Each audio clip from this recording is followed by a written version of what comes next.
World Environment Day was designed by the UN General Assembly in 1972 on the first day of the United Nations Conference on the Human Environment. Since 1974, the World Environment Day became a global celebration. Namibia joins the rest of the world in celebrating this day. The theme for this year is biodiversity, a concern that is urgent. Biodiversity is vital to the survival of all life on Earth and is also the cornerstone for the goods and services of the environment that allow human societies to thrive. Biodiversity provides us with food, water and resources, as well as services such as climate control, pollination, food mitigation and cycling of nutrients. Biodiversity is the variation of Earth's terrestrial, freshwater and marine species as well as their habitats. Ecosystems are relying on all parts from the smallest bacteria to the largest vertebrate. It's all interconnected. Some are producing oxygen that others are breathing. Some provide food for larger species, which in turn become prey to even larger species. Every living organism has a role to play in the maintenance of balance.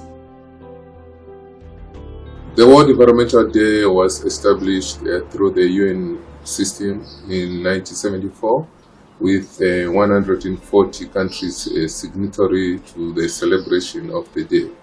It is celebrated annually on the 5th of June, and the aim is to raise awareness on the importance of different environmental themes that contribute to human well-being.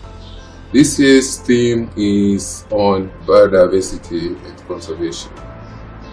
Theme on biodiversity resonates well with our government, priorities and policies on biodiversity. For example, Article 95 of the Namibian Constitution commits the state towards ensuring sustainable utilization of natural resources, biodiversity conservation, and ecological processes. This is extremely important to the Namibian economy, as all our economic base are based on natural resource utilization. We can take, for example, the mining industry, fishing, agriculture. All these primary production economies feeds to our secondary and tertiary economies. About 70% of the Namibian peoples are still reliant on natural resource use for their livelihood. This is extremely important to the lives of every Namibian. Because of our commitment as the government, we have witnessed a rise in biodiversity conservation programs and impacts. For example, Namibia has got four Ramsar sites. About more than 44% of our countries in some sort of conservation, and these demonstrate the importance that natural resource management and utilization to the economy of Namibia. From the Environmental Investment Fund point of view, we are committed to ensure that we address the challenges that are related to securing and to ensuring sustainable biodiversity and land management and climate change effects.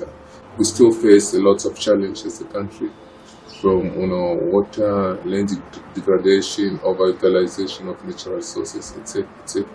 With the Environmental Investment Fund, we are unplugging opportunities that support sustainable management of these natural resources. For example, we are investing more than 560 million towards climate change mitigation and adaptation.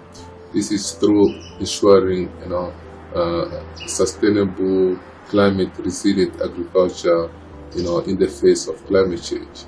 So these are all some of the initiatives that were undertaken to ensure biodiversity conservation in our country.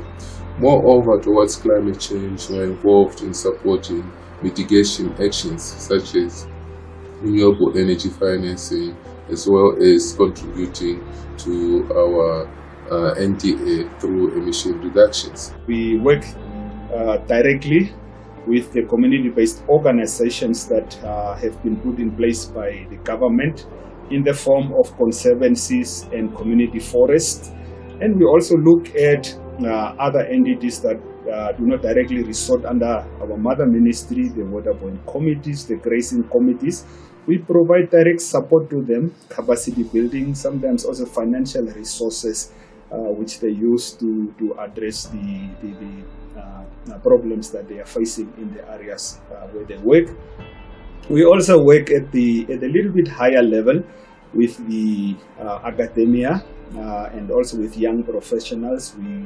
We invite young Namibians to take environmental studies very seriously. Every year we take on 2 graduates from NAST, one from NAST and one from UNAM, which we train here at EIF and which we release out into the market, which contribute to the national efforts of capacity building, skills development in the areas of sustainable environmental management. And then we also basically collaborate with the entities that are actively working in the field. I must point out EIF does not have the capacity to put boots on the ground. We are a very lean and mean organization, but we rely heavily on those entities with the capacity to work on the ground. So that's the small role that we play in affecting attitudes and positive mindset about environmental management. COVID-19 does not have any direct threatening impact on biodiversity as such, but it has affected our capacity, the human capacity to continue to do what we have been doing for past 30 years in managing the environment sustainably. But the biggest effect is that our biodiversity is directly linked with tourism. And when tourism came to a standstill, complete standstill because of the lockdowns, global lockdowns, tourists were not able to come, and the tourism sector could not generate income that the biodiversity sector needed to fund their activities. That was the biggest adverse impact from COVID-19.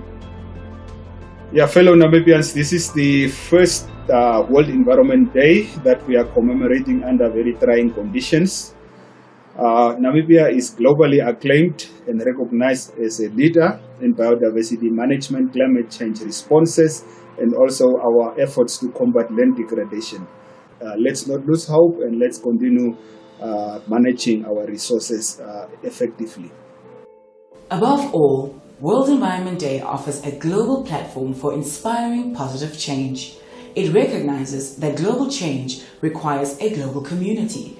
It pushes for individuals to think about the way they consume, for businesses to develop greener modules, for farmers and manufacturers to produce more sustainably, for governments to safeguard wild spaces, for educators to inspire students to live in harmony with the earth, and for the youth to become fierce gatekeepers of a green future.